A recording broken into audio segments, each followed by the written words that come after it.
Bueno, bienvenidos de nuevo. Vamos a empezar con la segunda presentación. Muchas gracias. La segunda presentación del día de hoy nos la va a hacer el profesor Juan Damborenea del CENIN y nos va a dar una lección magistral sobre fabricación aditiva en materiales metálicos. Bueno, Juan, pues, cuando quieran, muchas gracias. Bueno, muchas gracias a la UNED, a los cursos de verano por invitarme a estar aquí. La verdad es que después de oír lo que estoy viendo estos días me da un poco de corte porque es difícil llegar al nivel de lo que hemos oído antes, ¿no? Y además con tantos expertos que hay. Me ha gustado muchísimo la charla de Amabel porque, entre otras cosas, presenta muy bien lo que es el ecosistema de la fabricación aditiva, que no es un sistema fácil en el que entran diseñadores, ingenieros y caracterizadores. O sea, es decir, es un complejo para producir una pieza que hace falta muchísimas manos, ¿no?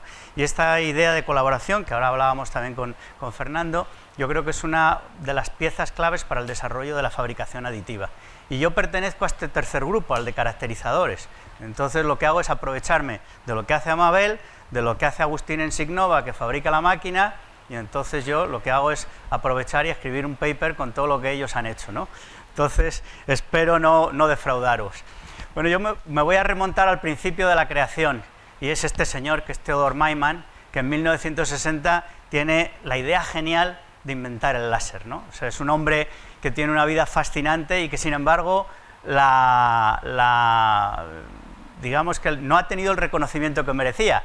Es verdad que él se basaba en los trabajos de que habían hecho Swallow y Townes, sobre todo, Prokhorov en la Unión Soviética, en aquel momento, para desarrollar a partir de la teoría del máser el láser. Pero sin embargo, pues su láser, cuando él presenta el láser cuando él se da cuenta que excitando un cristal de rubí aparecía un haz de fotones, y que ese haz de fotones tenía unas propiedades ópticas que hasta entonces no se conocían, pues de hecho cuando lo mandó al Physical Review Letters, pues le dijeron que eso no interesaba, que era una cosa que no tenía mucho valor, ¿no?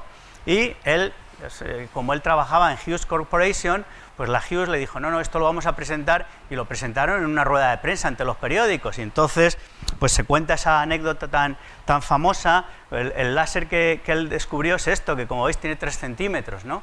Entonces cuando llegó el periodista y dijo, pero bueno, ¿qué descubrimiento es uno de 3 centímetros? Y entonces le dijeron, no. Entonces le hicieron un montaje con un montón de cosas que había en el laboratorio para que pareciera que aquello era una cosa bestial, porque él decía el láser, ¿no? Y bueno, pues este hombre es el que inició todo. Y cuando le preguntaron en la rueda de prensa, ¿para qué vale esto?, pues él dijo, esto es una solución en busca de un problema, que es una frase redonda, ¿no?, de las esas que solo puede decir un genio como él. Las transparencias están en inglés porque tenemos una serie de personas por aquí que no son españolas, y para que las puedan seguir con mayor fluidez, pues las he puesto en inglés. Y además aprovecho porque son francesas para felicitarles, porque hoy es el 14 de julio y hay que felicitarles. Bueno, pues a partir de este momento, en muy poco tiempo, aparece el desarrollo de la tecnología láser. Y la tecnología láser, hoy la vida es prácticamente imposible sin entender lo que es el láser, ¿no? Es decir, no hay desarrollo tecnológico que no haya un láser de por medio. Y entonces, a partir del láser, pues surgen un montón de aplicaciones, pero en muy poco tiempo. Estamos hablando de que Maiman inventa el láser en 1960, en mayo del 60, ¿eh? Y estamos 60 años después hablando de unas máquinas que producen unas piezas que se implantan en el cuerpo humano o se mandan en un satélite. 60 años, ¿eh? Es decir, es que no hay un desarrollo tecnológico tan bestial como ha habido en el tema este del láser, ¿no? Y entonces, no sé, a ver, ¿esto ha dejado de funcionar o qué? Ahí. Bueno, entonces la tecnología láser, pues bueno, se aplica prácticamente en todos los campos del conocimiento, en sensores ópticos, por supuesto en cuestiones biosanitarias, en cuestiones ópticas, display e iluminación, almacenamiento de datos, en la defensa. Bueno, pues en defensa hay un gran auge de estos temas, pero sobre todo a nosotros lo que nos interesa es en el procesado de materiales, que es a lo que vamos a ir nosotros ahora, ¿no? Y dentro del procesado de materiales, ¿por qué se utiliza tanto el láser?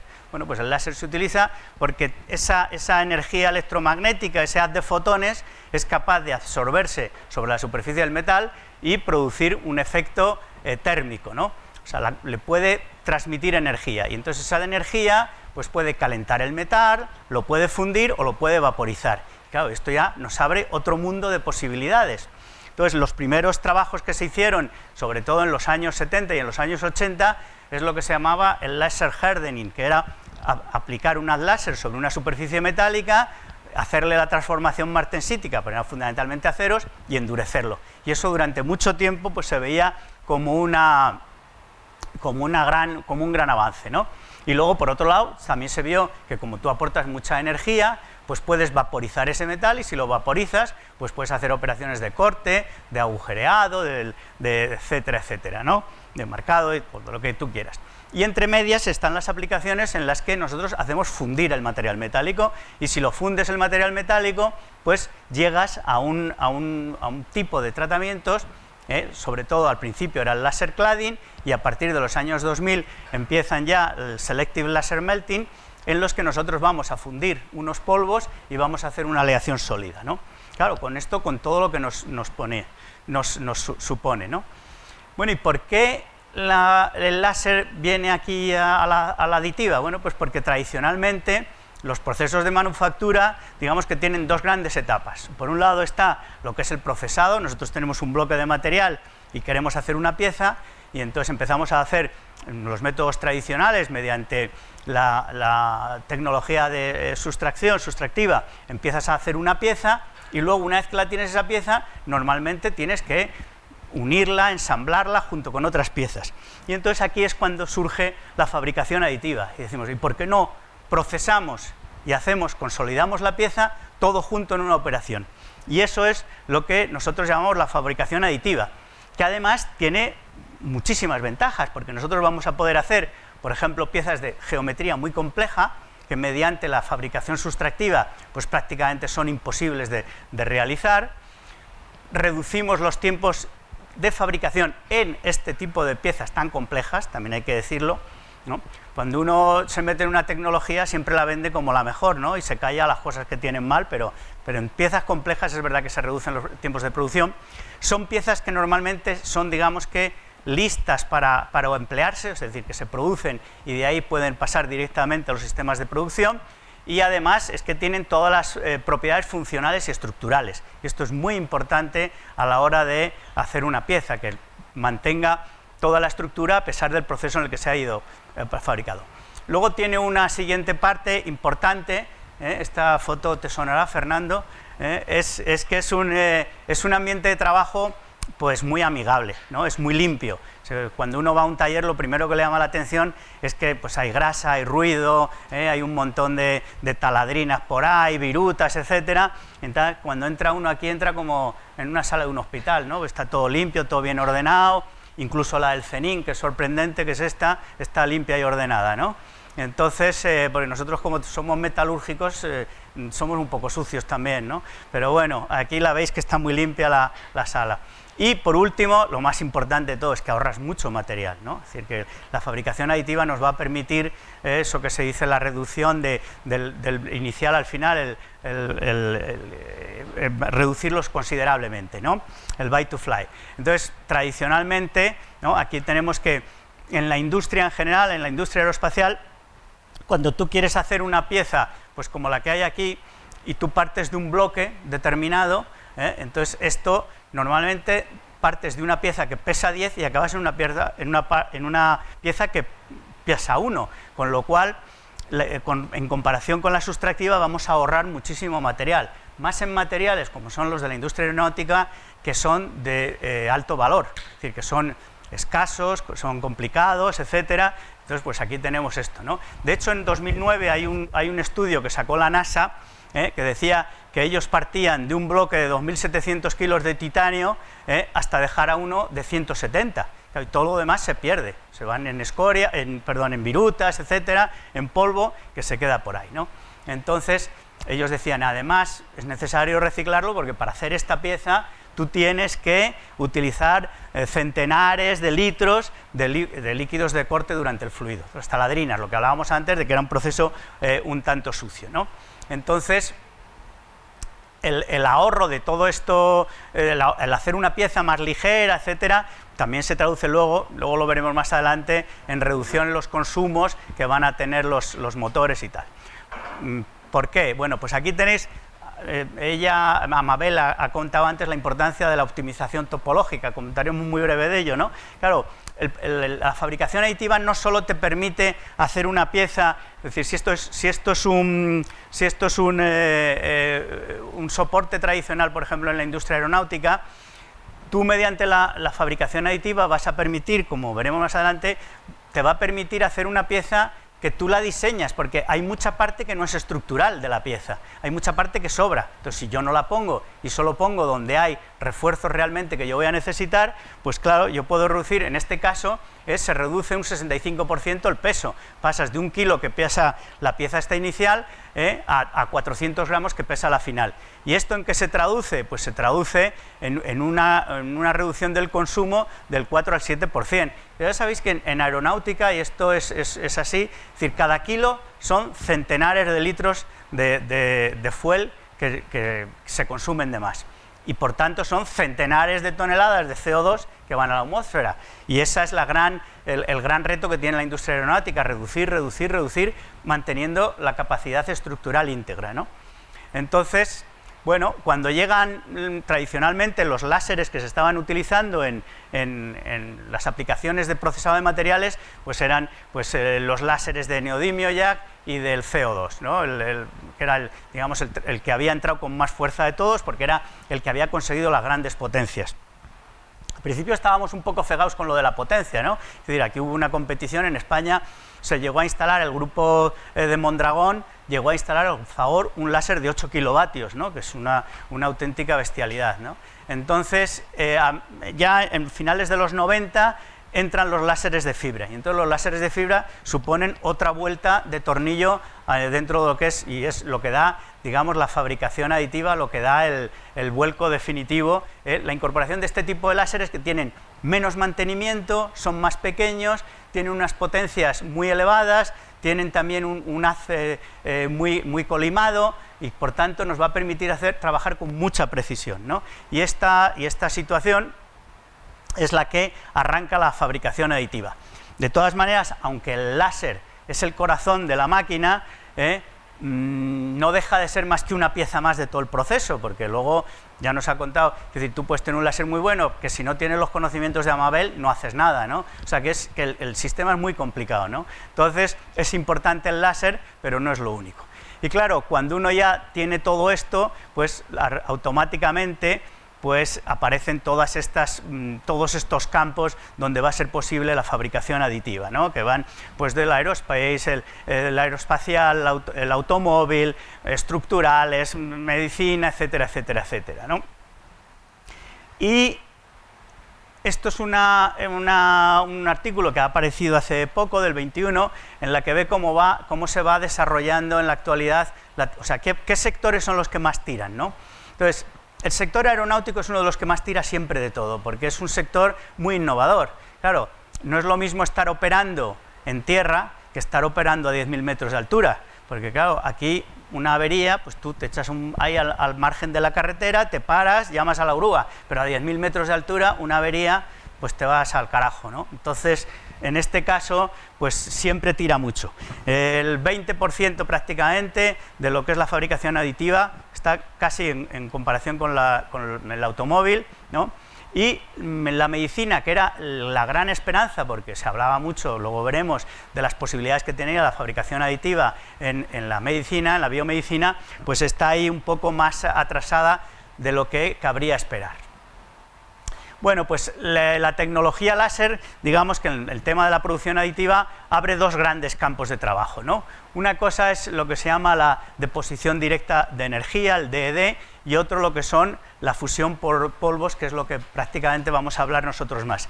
Pero yo quería empezar hablando de esta parte de la deposición de energía, porque en realidad esto es lo que se empezó a hacer en los años 80, que es una derivada de lo que se llamaba el plaqueado láser o el láser cladding, ¿no?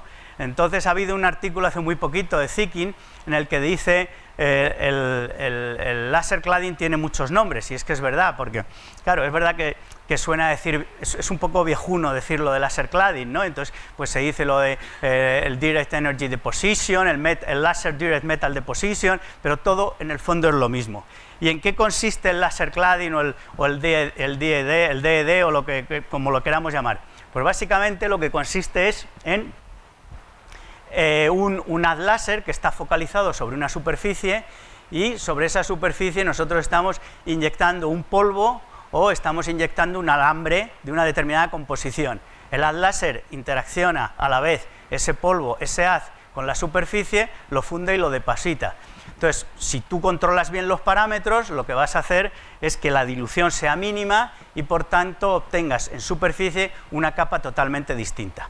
Aquí tenéis un ejemplo, ¿no?, de un acero al carbono y aquí un acero inoxidable. Veis que la dilución es prácticamente mínima, estamos hablando de 10 micras de dilución, y aquí tenemos la capa, aquí tenéis un ejemplo, ¿no? Entonces esto tiene muchas ventajas. Esto se empezó, esto es parte de mi postdoc y estoy a punto de jubilarme, con lo cual os quiero decir que estas tecnologías se iban aplicando. Esto lo hicimos en el año 89, 87, 88, en el Imperial College en Londres, un proyecto de Rolls-Royce que ya estaba empezando a trabajar sobre aplicaciones de los láseres en el procesamiento de los materiales, ¿no?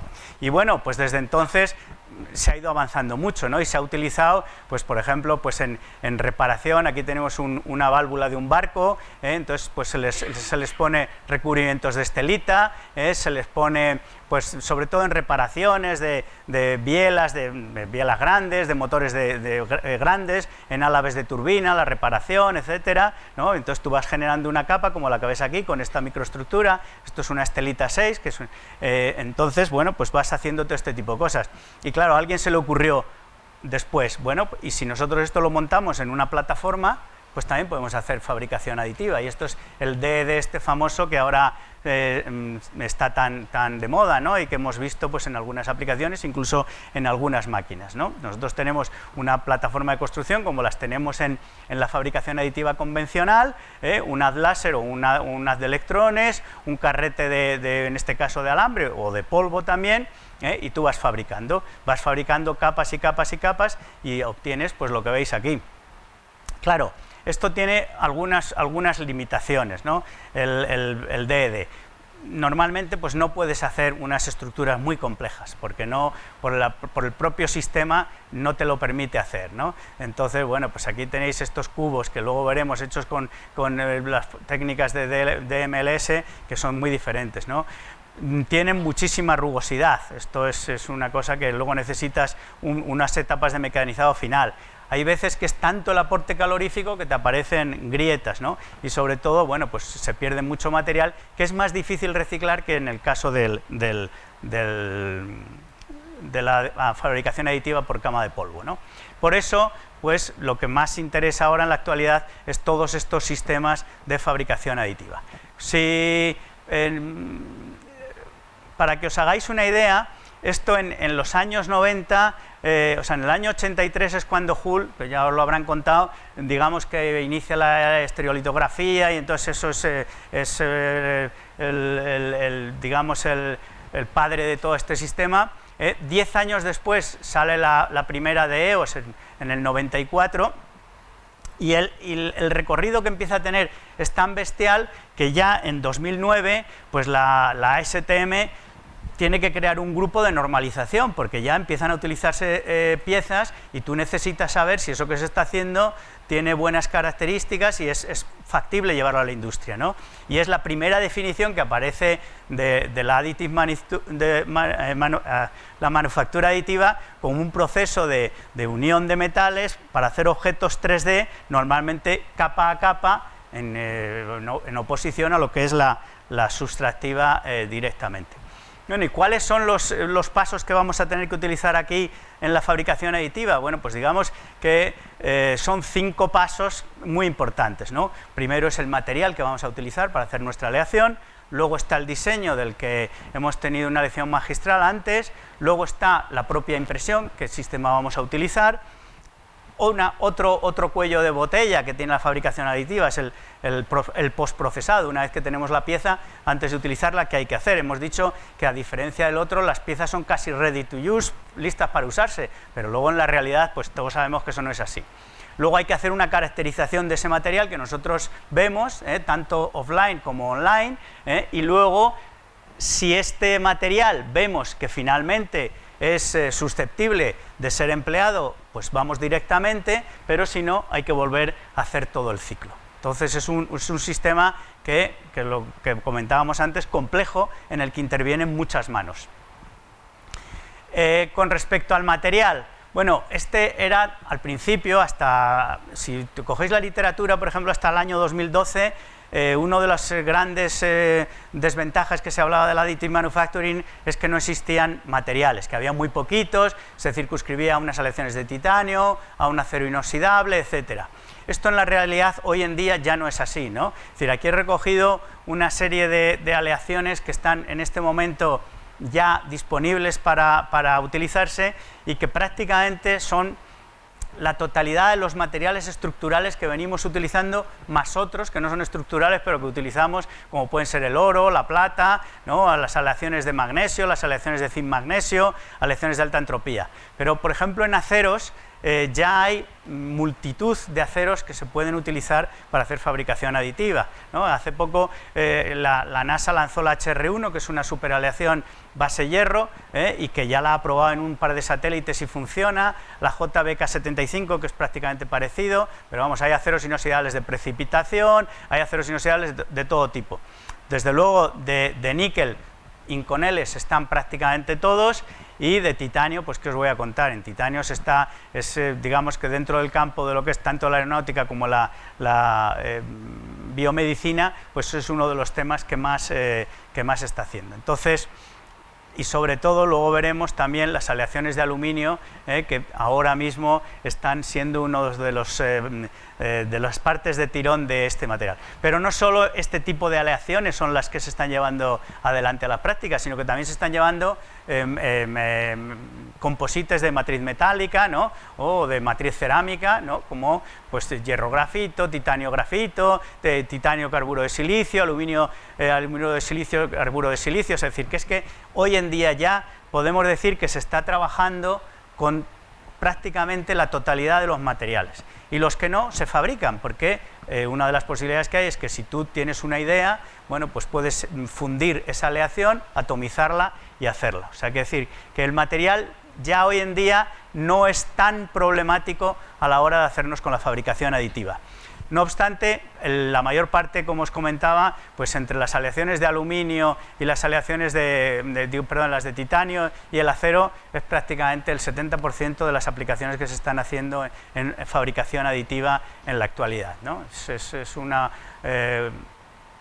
un análisis que se hizo en 2018, analizando casi 2.000 publicaciones sobre fabricación aditiva de los materiales que estaban utilizándose, ¿no? Bueno, la siguiente parte es el diseño. Entonces yo no voy a decir nada del diseño porque después de lo que hemos oído, pues sería osado por mi parte decir nada más, ¿no? Pero solo por recordar algunas cosas, que una de el diseño lo que trata básicamente para nosotros, para los usuarios de las piezas, para los caracterizadores, pues es optimizar esas funciones que tiene el material, reduciendo los costos, que sean capaces de, o sea, con todas las garantías, y considerar pues todos los productos de lo que es el ciclo de vida del material, ¿no? ¿Y qué tres aspectos claves podríamos definir? Bueno, por un lado, la optimización topológica, y es que es lo que comentábamos antes de ese bracket de la industria aeronáutica, ¿no? Se trata de hacer materiales que mantengan íntegramente su capacidad estructural, pero con menos material, ¿no? Y aquí, bueno, pues hay algunos ejemplos, ¿no? Por ejemplo, pues este diseño inicial de un gancho, como tú, bueno, mediante todo lo que hemos visto del diseño, de los elementos finitos, de tal, tú puedes calcular qué partes de las piezas no están soportando tensiones, las puedes eliminar, y entonces pues acabas reduciendo bastante lo que es el material, ¿no? O, por ejemplo, pues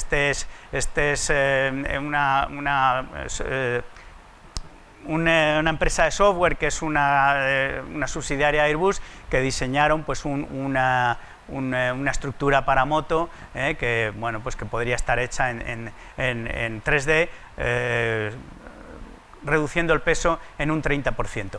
Luego, hace poco salió esto de Westland Helicopters, que de GKN, perdón, bueno, lo que era Westland Helicopters, que ahora ya no se llama así, en el que, por ejemplo, diseñar piezas que eran impensables, ¿no? Es decir, esto se trata de un cilindro hidráulico donde antes pues uno tenía que partir de este bloque de aquí, empezar a hacer agujeros, tal, hasta poder hacer... Bueno, pues esto se hace ahora directamente por Additive Manufacture y pasamos de 30 kilos a 5 kilos. Y esta es la pieza que GKN ya está instalando en sus sistemas, ¿no? Entonces es una pieza que sale de una sola. Entonces es lo que hablábamos al principio, que nosotros podemos hacer procesado y ensamblado, o sea, consolidación del producto, todo en una única pieza.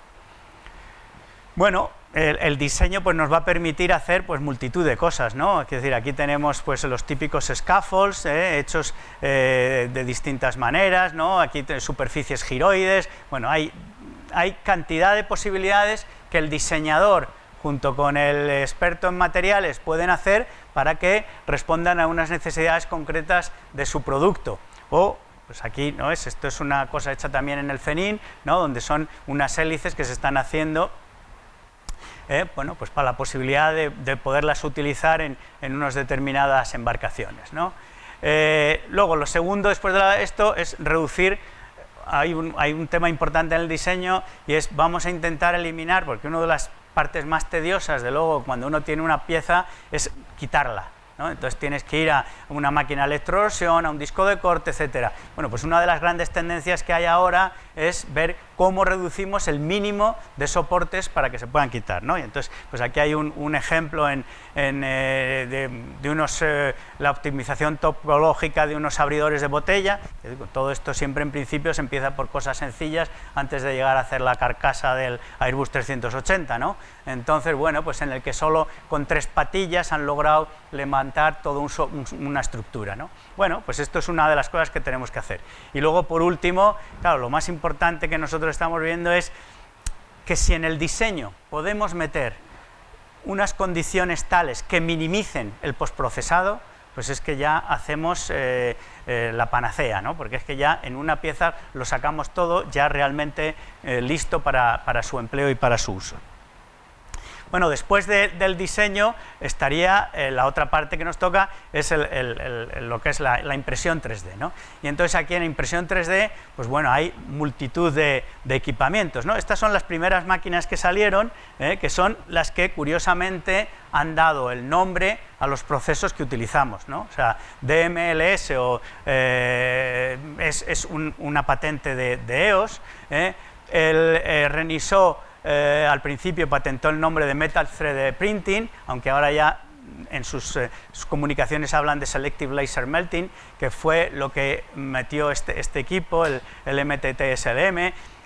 Cada uno patentó su propio diseño y de hecho si os vais a la bibliografía de la época, pues veréis que cada uno tenía un nombre distinto. Pero como pasaba antes con el plaqueado, prácticamente todo es lo mismo. No sé si a lo mejor Agustín luego nos dirá que hay algunas diferencias, pero básicamente todo funciona de la misma manera por una producción en cama de polvo, que es como lo conocemos, ¿no? Y aquí veis que tenemos toda una serie de máquinas que están dedicadas a la fusión a la additive manufacturing por cama de polvo, y luego hay otra serie de máquinas que es para lo que hablábamos antes del plaqueado con láser y tal, y para hacer también, o sea, como veis, también distintas posibilidades, distintas máquinas dedicadas a este tipo de operaciones.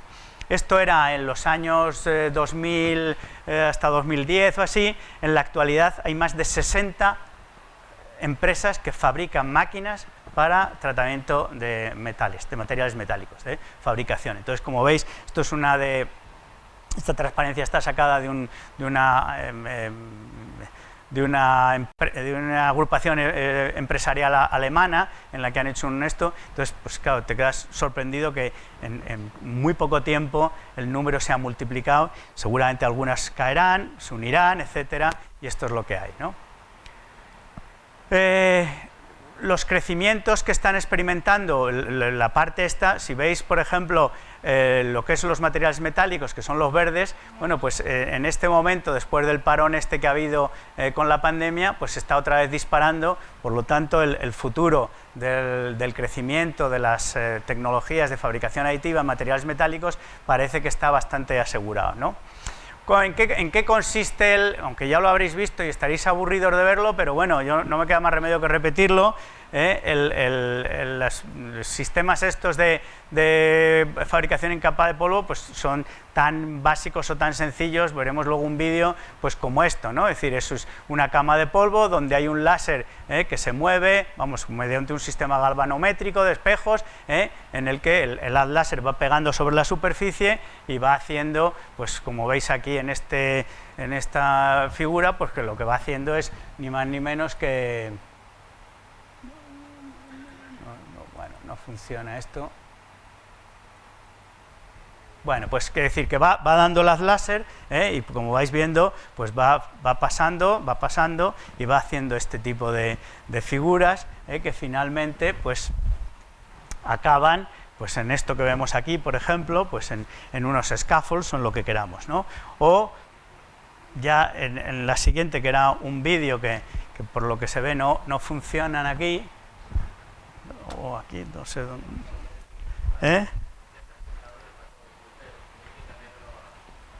Bueno, era simplemente para que vierais cómo era el proceso, pero no va aquí, ¿no? No. Sí, está metido en la presentación, está el vídeo. Bueno, no pasa nada. Bueno, quiero decir que era como una pieza, pues que era una corona ardentada, pues se va realizando y se acaba finalmente haciendo, ¿no? Bueno, pues es un vídeo que no estaba mal, pero vamos, tampoco.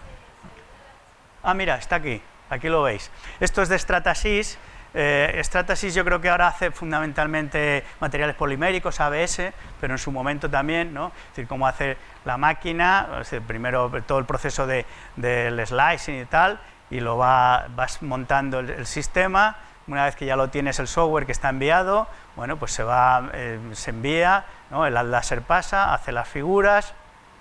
Esto es una animación, ¿no? Donde va explicando cómo va pasando el haz láser pues para fundir esas capas de polvo que se han depositado previamente, así se va haciendo poco a poco y mediante este sistema pues tan original y tan sencillo, una plataforma de construcción, pues se hace la pieza con la complejidad que tú quieras, ¿no? Y entonces luego ya cuando acabas, bueno, pues aquí lo tenemos en la realidad, lo que es, lo antes era una animación, esta ya es la parte real, ¿no? Esto se va repitiendo durante un tiempo hasta que, pues al final, tenemos la pieza que hemos producido, ¿no? Bueno, y luego está el postprocesado, y aquí en el postprocesado es que una vez que sacamos esta pieza, nosotros tenemos que prepararla pues para ponerla en el sistema ingeniero que nosotros tenemos. Y claro, en el postprocesado pues hay muchas operaciones que se pueden hacer, ¿no? A veces hay que darle un tratamiento térmico porque hay que hacer un alivio de tensiones o porque hay que hacer que determinadas fases que no están presentes crezcan, etcétera. Ahí tenemos que hacer. Hay otras veces pues que hay que hacer un maquinado, aunque sea pequeño, algunas operaciones de maquinado. Hay una parte muy importante cuando se trabaja con polvos, es el tema de quitar los polvos sobrantes, porque si por ejemplo es una aplicación en biomedicina, pues claro, vamos a tener problemas si esos polvos que han quedado ahí fundidos pues se sueltan, ¿no? Aquí os he puesto un par de ejemplos, ¿no? de trabajos que hemos hecho en el laboratorio nuestro. Aquí tenéis cómo es una superficie sólida y un scaffold, ¿no? Entonces, si veis ahí, yo no sé si lo veis bien, el scaffold está lleno, la parte de arriba está lleno de granos, de polvos, ¿no? Claro, si tú, por ejemplo, tú lo implantas en un cuerpo humano y uno de esos polvos o uno de esos glóbulos fundidos se desprende, va al torrente sanguíneo, pues te puede acabar metiéndose en unas células, se hace una metalosis, es decir, entonces es peligroso. Entonces aquí, por ejemplo, se ha seguido un sistema de pulido químicamente, y veis que bueno, la diferencia es el mismo, el de arriba y el de abajo, pues cómo se ha reducido sustancialmente el número de partículas adheridas. Si esto es un scaffold, en la sólida, por supuesto, pues mucho más, ¿no? Bueno, o hay otras veces que lo que se hace, por ejemplo, con las hélices, medir en un sistema de estos de pulido mecánico con algún tipo de resinas, también de corcho, etcétera. Bueno, esto es un sistema que se utiliza mucho en la industria. O, por supuesto, lo más habitual pues suele ser pues, un granallado, ¿no? Claro, esto también tiene un problema. Si tú estás trabajando con superficies con scaffolds, tiene el problema que el granallado te puede dejar las partículas siempre dentro, ¿no? Y entonces eso pues, va a tener unas repercusiones francamente negativas en el material que nosotros estamos. Bueno, pues una vez que ya hemos hecho el postprocesado, llegamos a la última etapa del proceso, y es caracterizar esto que nosotros hemos producido. Y esta caracterización pues, puede ser de dos tipos. Una es la caracterización online, mientras se está produciendo el proceso, ¿no? Y claro, pues esta caracterización online es más complicada, porque tú tienes una pieza en la que la estás viendo a través de un cristal, no puedes actuar mucho, ¿no? Entonces tú puedes grabar en vídeo lo que está pasando, puedes hacer unos ensayos termográficos, puedes ir cogiendo los datos del proceso para saber cómo está yendo con respecto a otros procesos anteriores, puedes hacer alguna medida in situ, aunque no es lo habitual, ¿no? Entonces, bueno, pues la caracterización offline es muy limitada, porque las posibilidades de interactuar pues, son muy difíciles. Pero luego está la caracterización offline, que es a la que nos dedicamos nosotros, y es una vez que tienes esta pieza, cómo funciona realmente. Y claro, aquí ya tienes dos grandes familias de tratamientos, ¿no? Uno es hacer ensayos no destructivos y otros ensayos destructivos, ¿no? Fundamentalmente lo que se está haciendo, bueno, las posibilidades de ensayos no destructivos en realidad son las mismas que se utilizan con otro tipo de materiales, ambas dos, ¿no? Pero que las tienes que hacer. Lo que más se está haciendo en fabricación aditiva, pues es la tomografía axial computarizada, ¿no? Porque, claro, aquí te permite, estos están hechos en el Museo de Ciencias Naturales del CSIC, que tiene un equipo de tomografía. Entonces aquí tenéis, por ejemplo, estos son unos pines de titanio, aluminio, vanadio, y aquí tenéis, pues por ejemplo, después de hacer, pues, se ven claramente pues que hay superficies que tienen, aquí tenéis, que tienen pues falta de fusión, tienen poros, aunque no muchos, pero por ejemplo, pues hay algunas zonas que sí son muy críticas, porque si tú le vas a dar una aplicación estructural, pensemos por ejemplo, pues en una prótesis, el que haya esa entalla sobre la mitad del material, pues te está dando muchas papeletas para que eso acabe rompiendo por fatiga o incluso pues por procesos de fatiga-corrosión, etcétera, etcétera.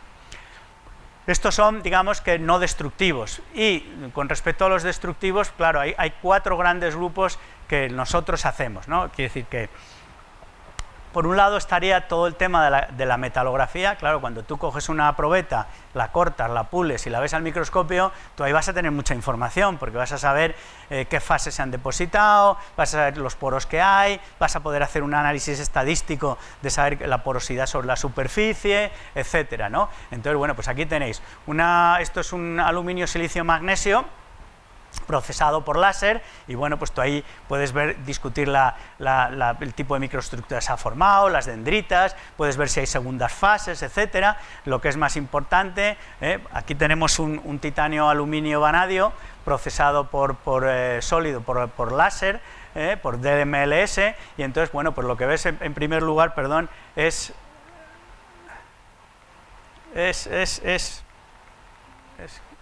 a ver. Bueno, pues no sé, nada. Ahí lo que veíais es que era interesante en cuanto a que, no sé, bueno, a ver el anterior. Bueno, esto no parece que funcione, pero bueno.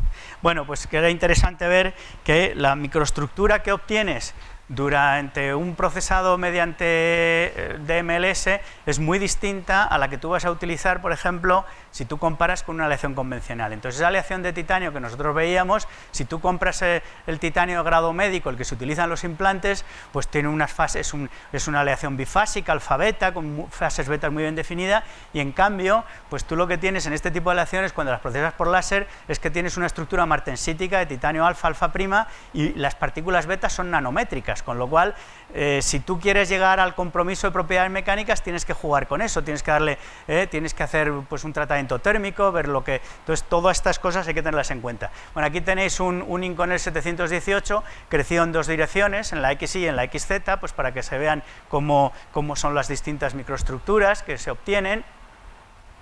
Bueno, aquí tenemos típicos defectos que se ven, pues bueno, pues que se ven zonas sin polvo sin fundir, poros, lo que llaman el fenómeno de Balling, que son ese tipo de pelotas que se van quedando por ahí, cracks, roturas, pues estos son cosas que uno puede ver cuando hace este tipo de observación, ¿no? Aquí tenemos, esto es un aluminio silicio 10 magnesio, en el que se ve pues una precipitación sobre una grieta que hay ahí en el centro. O eso que se ve, pues un poro porque hay un polvo que no se ha fundido y entonces pues ahí tienes una irregularidad importante. Claro, si el material no tiene aplicaciones estructurales, tú puedes pensar que esto lo puedes utilizar, pero cuando tú tienes aplicaciones estructurales, esto no lo tienes. Y esto es, como veremos al final, uno de los grandes problemas que tenemos hoy con la fabricación aditiva a la hora de hacer materiales, ¿no? de este tipo. Bueno, la siguiente parte que podemos hacer son los ensayos mecánicos, ¿no? Porque, quiero decir, ¿cómo es esto en relación con lo que yo tengo? Bueno, pues lo bueno que tiene la fabricación aditiva es que a la vez que tú preparas una pieza que va a estar lista para su uso, pues puedes hacer pues unas probetas para hacer, por ejemplo, ensayos de tracción, o puedes hacer unos scaffolds y hacer unos ensayos de compresión y entonces de ahí sacar también pues las propiedades del módulo elástico, límite de rotura, etcétera, etcétera, etcétera, ¿no? Otra de las posibilidades que tienes, pues bueno, es el análisis químico que nosotros hacemos. Una vez que tienes el material, ese material tiene las mismas propiedades, ha perdido elementos. Claro, si yo, por ejemplo, estoy procesando un acero inoxidable y resulta que durante el proceso pues pierdo un contenido en cromo porque se oxida, pues claro, ya no es un acero inoxidable, entonces eso es un problema. Entonces tú tienes que analizarlo y bueno, pues aquí las posibilidades técnicas que hay, pues tienes desde técnicas de microscopía electrónica, difracción de rayos X, es decir, que todo análisis por vía húmeda, XPS, es decir, todo eso lo puedes hacer, ¿no? Y por último está otros tipos de ensayos destructivos, bueno, pues que pueden ser pues, cargas cilíndricas, pues para ver por el tema de fatigas, ensayos de doblado, para ver si el material aguanta, y a lo que nos dedicamos nosotros, que por eso lo he puesto ahí en otro color y un poco más resaltado, que es el tema de la corrosión, ¿no? Es cómo se comportan los materiales que yo fabrico, porque claro, digamos que nosotros somos los afortunados de la ciencia, los que nos dedicamos a la corrosión, porque todo lo que hagáis todos los demás tiene que pasar por nuestras manos cuando son materiales metálicos, porque al final ese material va a estar en contacto con un medio, y entonces hay que ver si ese material resiste o no resiste, y eso es un filtro pasa o no pasa del material, ¿no? Y claro, pues desde el punto de vista de la corrosión, la gran duda es, ¿se comportan igual los materiales de fabricación aditiva que los procesados mediante métodos tradicionales, forja, Bueno, pues aquí hay controversia, ¿no? Es decir, en general, todos los datos parecen indicar que tienen las mismas propiedades, ni mejores ni peores. Esto es lo que hay, pero hay casos y casos. Pues bueno, aquí tenéis, esto es una aleación de titanio, aluminio, vanadio, pues que está la curva negra. Esto para los que estén familiarizados en corrosión, bueno, lo más importante, digamos, que es este punto, que es lo que nos da la densidad de corriente de corrosión, la velocidad de corrosión, pues que tanto en lo que es el proceso de fabricación convencional como el de aditivo, tiene lo mismo. Es verdad que a partir de un determinado punto se separan, pero ese punto, lo dejamos para otro sitio, no es muy trascendental para lo que nosotros vamos a ver, o sea que se comporta bien. Luego hay otros autores que dicen, no, pero por ejemplo cuando se fabrica un acero inoxidable por fabricación aditiva, se comporta mucho mejor frente a la corrosión que el material convencional, porque como tenemos unas velocidades muy altas de solidificación, no da tiempo a que haya partículas como por ejemplo sulfuro de manganeso, que te puede hacer que aparezca picadura sobre el material metálico, ¿no? Entonces, esto es un ejemplo otro ejemplo, pues en este caso, de que se comporta bien. Luego hay otros en la literatura que dicen que se comporta peor, pero bueno, en principio, nuestra experiencia es que los materiales procesados para additive manufacturing se comportan igual que los materiales convencionales. Y una vez que ya tenemos esta caracterización offline-online, pues como decíamos antes, si la pieza usa, se vale, y si no, pues volvemos otra vez a todo el ciclo. Y gracias a todos estos ciclos, pues desde el año 2012-2013 ya se han empezado a hacer un montón de cosas, ¿no? En 2014 el Industrial Laser Solutions presentó la primera bicicleta de montaña fabricada por fabricación aditiva en una aleación especial no me acuerdo de que era de titanio, me parece que era una cosa así, ¿no? Y bueno, pues estos son posibilidades, ¿no? Es decir, que se abren y que se han abierto y que siguen ahí. Y también, por supuesto, claro, todo esto te aprendes, sobre todo en el tema de la medicina, cuando la fabricación aditiva, digamos, que ha llegado a su cenit, es porque lo que uno pensaba, o a su punto más alto, mejor dicho, es que tú puedes customizar, o sea, puedes hacer implantes a medida. Y eso, claro, eso abre unas posibilidades bestiales, ¿no? Claro, todo eso está muy bien en la literatura, luego eso hay que llevarlo al Hospital de la Paz, ¿no? Que eso ya es más complicado, que a cada persona que entre le hagan una tomografía, tal, y le diseñen el implante. Pero bueno, esta es una de las posibilidades que hay, y claro, pues así se ha hecho todo tipo de implantes, ¿no? Pues, implantes craneales, maxilofaciales, para dorsales, para la espina dorsal, etcétera. Esto es una de las cosas típicas que veis en todos los sitios. Os pongo un par de ejemplos que se han hecho, ¿no? Este es un artículo que apareció en Engineering Regeneration hace unos pocos meses, ¿no? De un estudio sobre un paciente que había perdido por un tumor en la mandíbula, y cómo, bueno, pues todo el proceso, ¿no? Que se le hace una tomografía, se hace el proceso de CAD, se imprime esta y finalmente la superficie y se le pone. Y yo siempre pongo de ejemplo un trabajo que se realizó en Brasil, en el Instituto de Biofabricación de la Universidad de Campinas, que es muy interesante. Esta persona que veis aquí tiene un accidente de moto, va sin casco y pierde parte del hueso parietal aquí, bueno, sí, de los parietales, ¿no? Y entonces, pues lo veis ahí que tiene un problema grave, ¿no? Y entonces a esta persona se le hace una tomografía, se le toman medidas de lo que es el daño que tiene en ese hueso y lo que se le hace mediante una máquina, en este caso fue una EOS. Bueno, pues aquí tenéis todas las características que se utilizaron, el tipo de potencia, etcétera, etcétera. Se fabrica un casco de titanio para ponerle en el cerebro.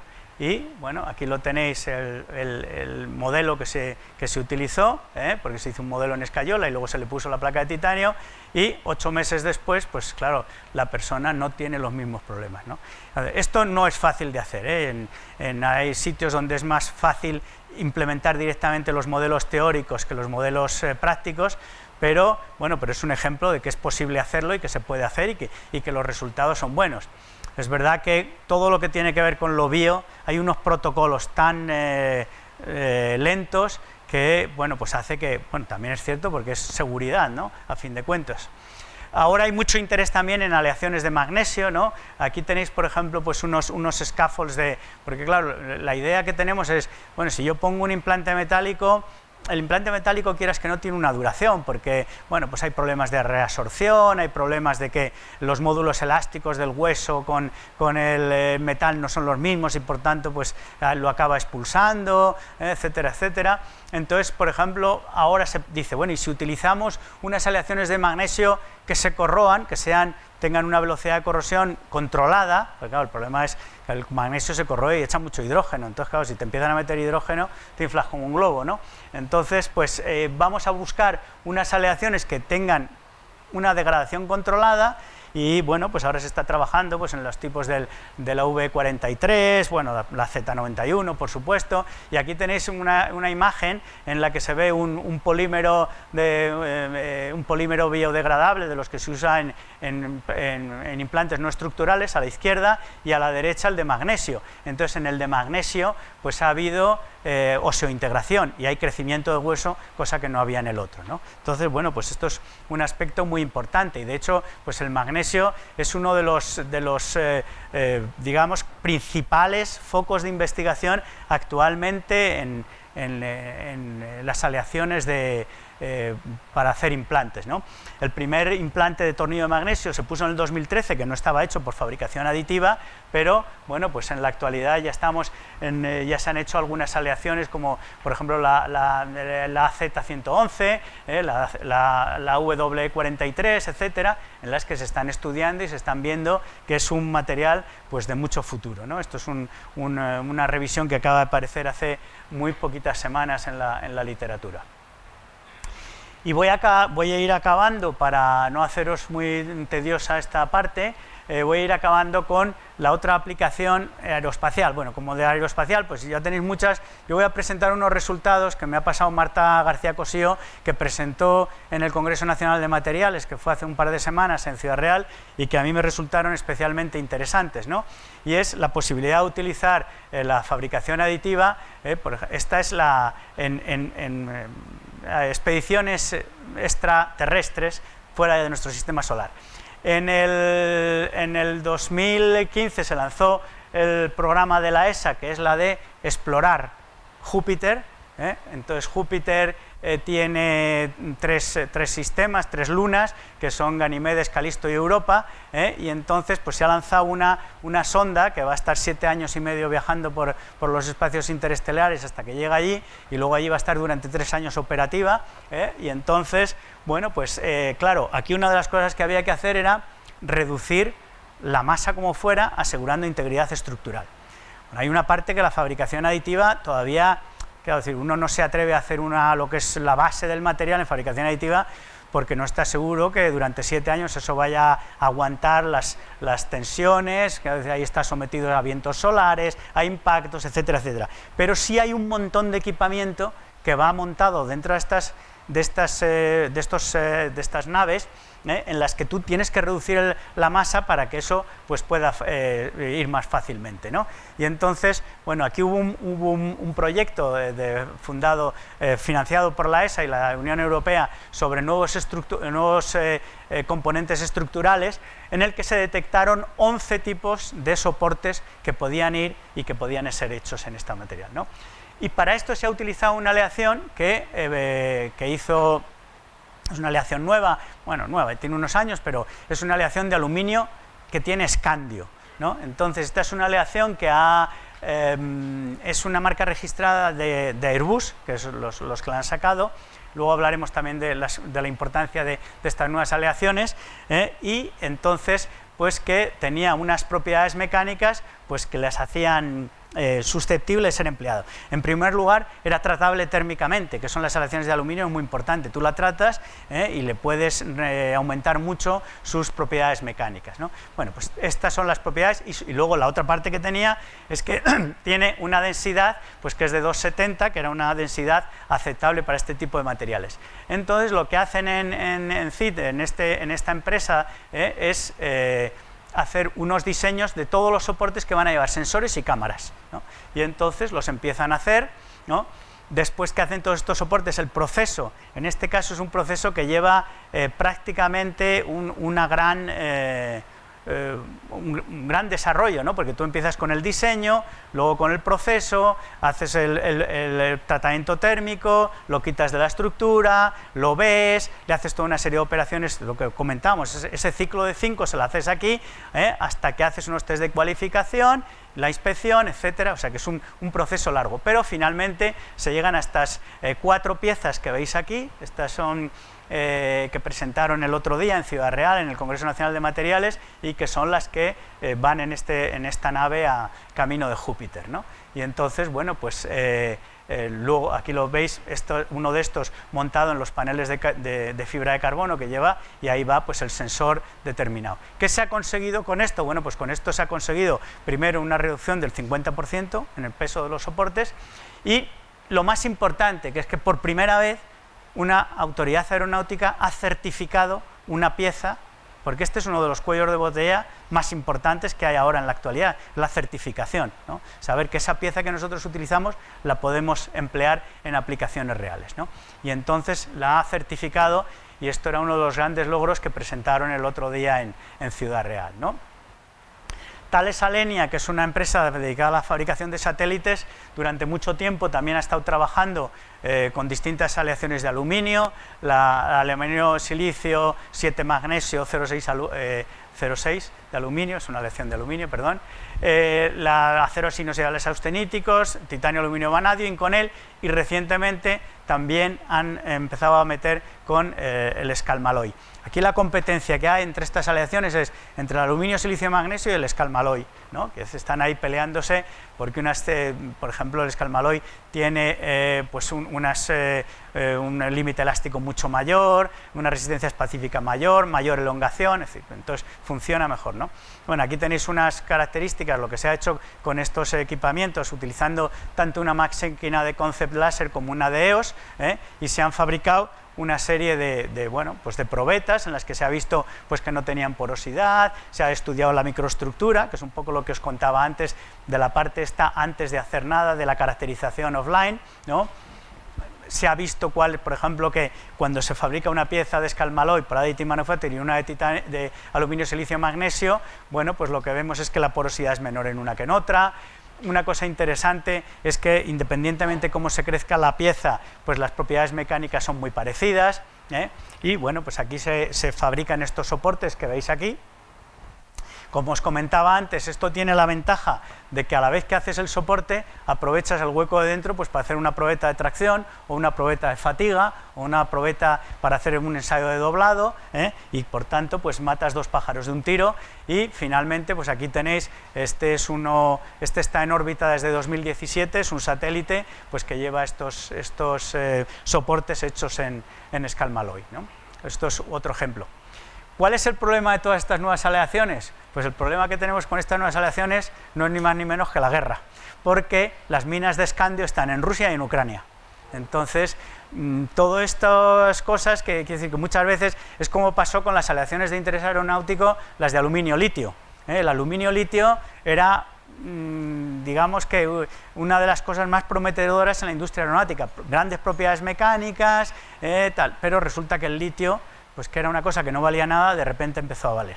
O es lo que ha pasado con las tierras raras. Las tierras raras, hace unos años, nosotros hicimos una tesis en el CENIN sobre tierras raras y el kilo de cloruro de cerio valía un poco más que el kilo de cloruro sódico, o sea, nada, ¿no? Hoy en día el kilo de cloruro de cerio es prohibitivo, o sea, es que vas a comprarlo y estamos hablando de centenares de euros, ¿no? Y este es uno de los problemas que tenemos también, y esto es lo bueno de estas ingenierías que permite el additive manufacturing, que es jugar y decir, bueno, y si quito el escandio y meto otra cosa que tenga unas propiedades similares, esto nos permite la fabricación aditiva, ¿no? Y por último quería traer un ejemplo también que se presentó en el Congreso Nacional de Materiales, porque esto es una empresa española hecha también aquí, que es una empresa que lo que ha hecho es un sensor de horizonte para una misión también aeroespacial, y esto lo que han hecho, aquí lo tenéis, que está hecho entre Solar MEMS y Titania, que es una empresa de Cádiz que se dedica al tema de la fabricación aditiva, y entonces, bueno, pues aquí veis la pieza que está ya hecha, y está hecha en aluminio 6082, y luego está anodizada, tiene un procedimiento de anodizado especial.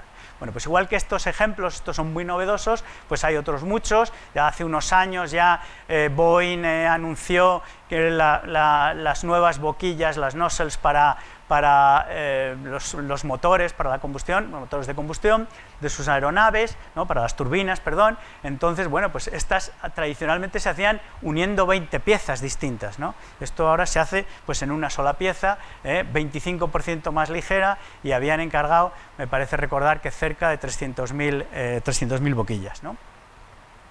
Hay un proyecto de Airbus que también es muy interesante, que es el Bionic Partition Project, que lo que se trata, bueno, inspirado en la naturaleza, aquí vemos ahí las flores estas de loto, en la que ves cómo es la estructura, para hacer diseños en 3D para reducir 3 toneladas de fuel al año en los aircraft, en los aviones, en los Airbus 320, ¿no? Que es el que más habitualmente se emplea, ¿no? Esto es lo que se está haciendo, ¿no? Y sobre todo lo que se está haciendo ahora es como decíamos, no son piezas estructurales como tal, pero es que son piezas que ahorran mucho peso, ¿no?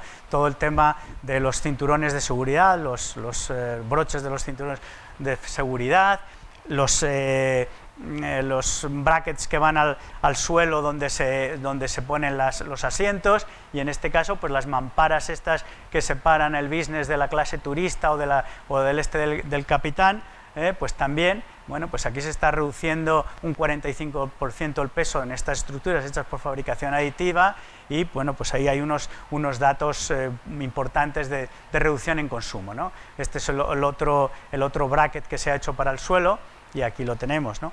Y ya finalmente, bueno, pues decir que hace unos años NASA lanzó lo que se llama Electron Beam Freeform Fabrication, que es las primeras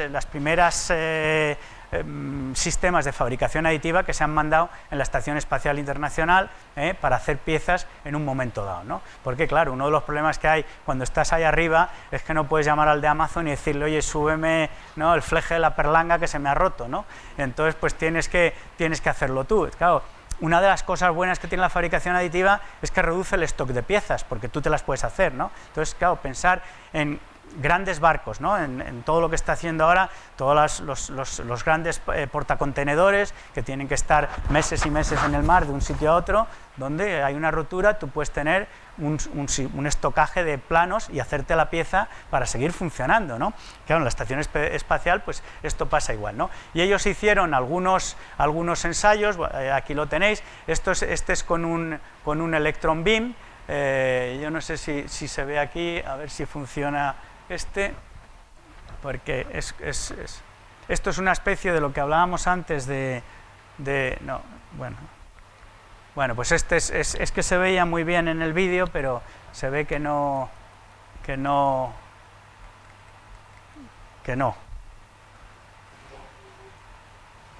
Se ve que no. Bueno, pues nada, ¿qué le vamos a hacer? A ver. Sí, puedes hacerlo. Ha cambiado el puntero, está en rojo. Vale, pues a ver, está aquí. Bueno, es este, ¿no? Bueno, no sé, a ver si lo puedes poner ahí. Bueno, simplemente es un sistema de fabricación. Bueno, pues da igual, es simplemente para que lo vierais cómo funciona, pero tampoco pasa nada, no pasa nada, déjalo. Bueno, pues quiero decir que aquí tienes una pieza que se hace pues en un determinado momento para hacer este tipo de hacer, ¿no? En la estación se ha mandado una máquina que, bueno, y lo que comentaba, aquí tenemos que también en la estación experimental se ha mandado pues unas impresoras también para hacer ABS, ¿no? No sé si son de Signova o no. No son de Signova, bueno, pues hay que venderles a los de la NASA una, que vosotros sois capaces de hacer esto y mucho más, ¿no?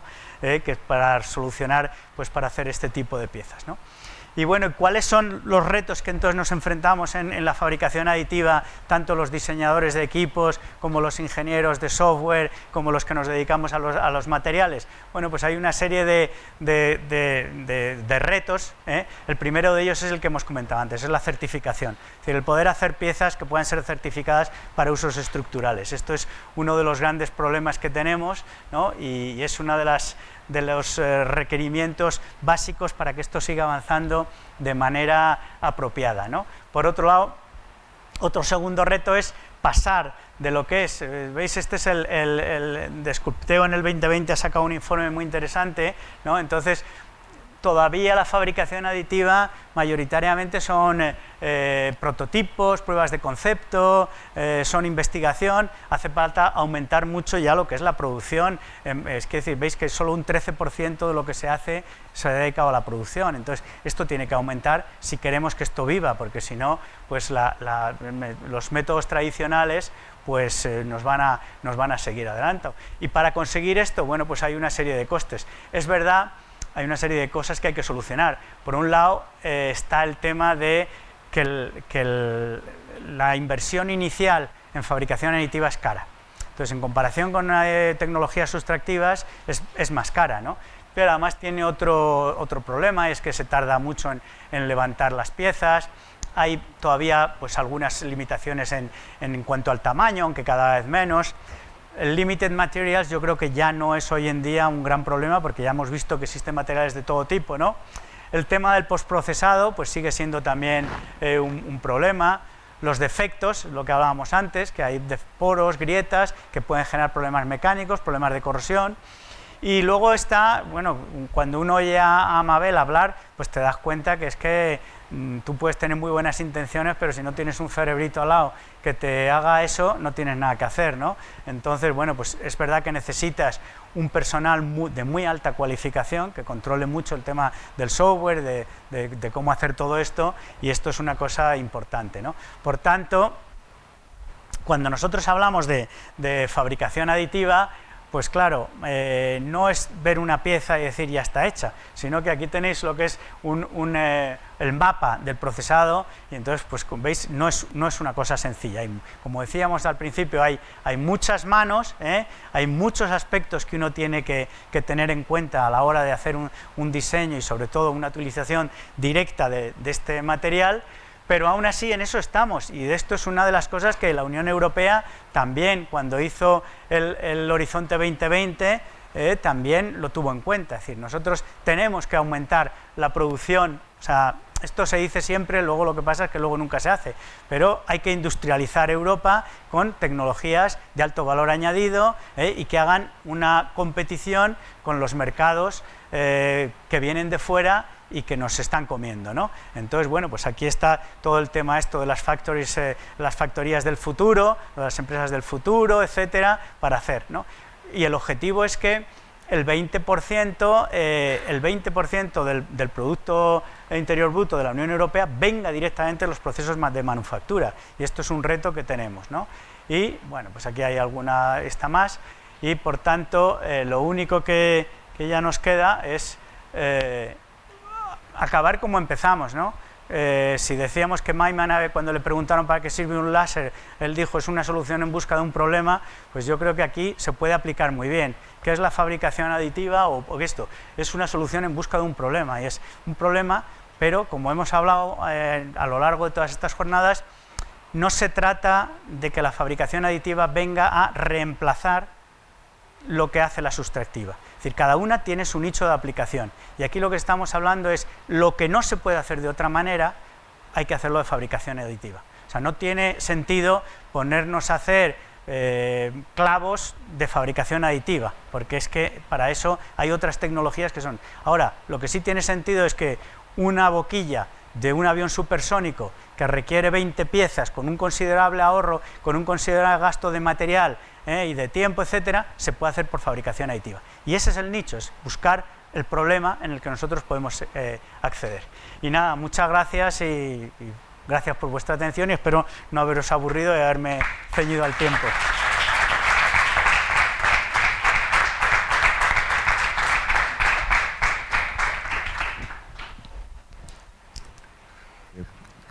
Vale.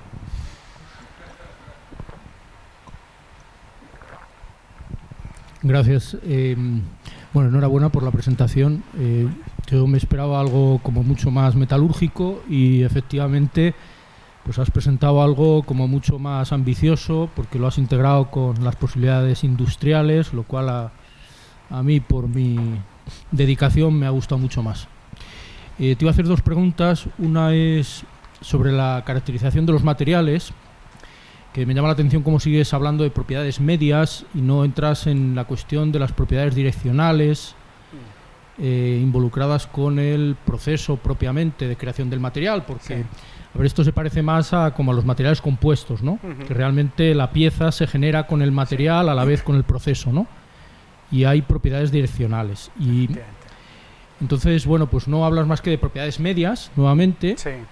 Y la siguiente pregunta, esto está relacionado con la fiabilidad, clarísimamente, es decir, ¿cómo puedes confiar, digamos, en que esos valores de diseño al final lleven a un comportamiento?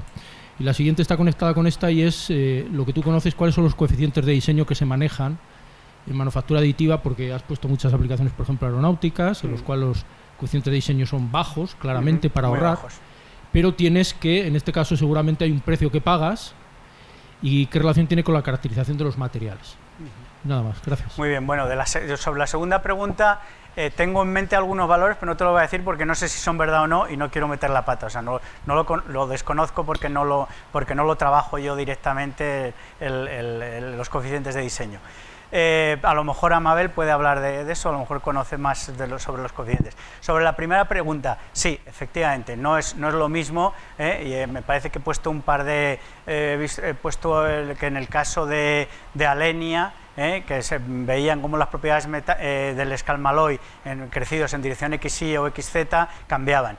Efectivamente, eso es una realidad. Yo lo he centrado un poco en una especie más divulgativa, una charla más general, que no en una tan específica. Pero evidentemente, y no sé si te has fijado en una de las transparencias que he puesto, en la que nosotros hacemos probetas de tracción, cuando he dicho la caracterización, y están crecidas en dos direcciones. E incluso, en el caso, nosotros hemos trabajado incluso crecer, por ejemplo, un trabajo que hemos hecho con una empresa, en el que hemos crecido unos cubos crecidos tanto desde la base como desde el vértice. Esto, hay un trabajo que acaba de salir ahora en el Journal of Materials Processing nuestro sobre ver las diferencias nosotros desde el punto de vista de corrosión. Y lo que puedo decirte es que las direcciones XY, XZ y Z, desde el punto de vista de la corrosión, no hemos encontrado diferencias. Nosotros no hemos encontrado diferencias. Propiedades mecánicas hay diferencias, sí, pero por ejemplo, en el caso de Alenia, las diferencias que han encontrado eran mínimas en los trabajos que yo he leído. Pero efectivamente, una de las caracterizaciones, y por eso lo poníamos, y por eso ponía yo las probetas, hay que crecerlas en distintas direcciones. Por eso, incluso, no sé si te has fijado que hay una que salía del centro de la pieza que se estaba haciendo y otras se crecían en horizontal, porque eso es evidente que hay diferencias. Los materiales pues no son isotrópicos, ¿no? Entonces pues también ahí tú tienes que ver cómo se comparta luego el material. Y hay una que he presentado de los Inconel 718 que están hechos con el sistema de 4 láseres, ¿no? Entonces claro, eso también es otra variable nueva que entra, ¿no? Es decir, que tú puedes estar trabajando con varios láseres haciendo a la vez, y entonces tienes unos sistemas, tienes unas microestructuras que son muy diferentes, ¿no? Con dendritas que se entrecruzan, y eso tiene otras derivadas metalúrgicas, ¿no? Y ese es un tema también que está abierto y es muy interesante. Gracias. ¿Alguna pregunta más? Sí. Una duda. A mí el tema de los metales me gusta mucho. Muy bien, aprobado. Pero nunca lo había escuchado como lo he escuchado aquí, porque entiendo que en el laboratorio que trabajan, pues hay bastante que están aquí, que son del área de metalúrgica. Y me llama mucho la atención los tiempos de impresión. ¿Cómo se podría comparar, o podríamos, sé que lo has mencionado poco, pero si podrías profundizar un poquito entre el tiempo de fabricación por métodos reactivos versus método de fabricación, claro, los tiempos de fabricación aditiva? Claro, es que depende, ¿no? Porque depende del tipo de pieza que tú vayas a fabricar, si realmente tú lo vas a poder fabricar. O sea, las velocidades, ahí te ponía en una de las transparencias, te ponía... esto no va para atrás. Bueno, en una de las transparencias te ponía la velocidad de crecimiento, y realmente las velocidades de crecimiento son lentas, es un proceso lento. O sea, en comparación, depende con qué sustractiva, pues es un proceso lento, es muy lento. Entonces eso es verdad. Lo que pasa es que, insisto, esto no es para piezas que sean susceptibles de hacerse mediante fabricación convencional, sino que aquí lo que se trata es de buscar piezas diferentes, en las que tú vas a modificar el diseño, donde tú vas a hacer una optimización topológica y vas a quitar las partes que no te valen. Y eso en sustractiva es más complicado. Yo no sé en este momento la máquina nuestra que tenemos en qué velocidad de crecimiento estamos, por ejemplo, pues para hacer las probetas de tracción, que es un... 2 horas la más sencillas y 10 horas la más... Claro, entre 2 y 10 horas, pero claro, pues estás hablando de que es un proceso, que este es uno de las cosas que ponía yo de los retos. Tú tienes que aumentar esta productividad. Claro, si tú tienes que hacer un cráneo de titanio, pues es que a lo mejor estás 48 horas ahí, dale que te pego, ¿no? Porque es que estás haciendo una cosa muy complicada, pero es que no lo puedes hacer de otra manera. Si tú quieres calcar lo que está pasando en un hueso real, no lo puedes hacer de otra manera. Entonces, ahí está el nicho, ahí es donde tú tienes que moverte. Gracias. Nada. ¿Más preguntas? Y ahora hay otro aspecto, ahora que dices lo de los metales, que estamos trabajando. Ayer visteis a Juan, ¿no? A Juan Hernández.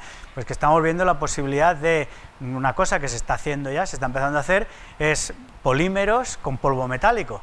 Y entonces luego hacer un proceso de consolidación mediante HIP o lo que sea y ver si eso, pues, porque claro, es más sencillo meter polvo metálico en un polímero, incluso es más rápido, hacer la pieza, luego hacer un sistema en el que te eliminas el polímero y te deja la pieza consolidada. Entonces eso también es un aspecto importante. Un cráneo parcial tardaría entre 10 y 15 horas. Parcial. Como el que hemos visto en la presentación. Sí, yo ahí tenía las velocidades con las que se hizo.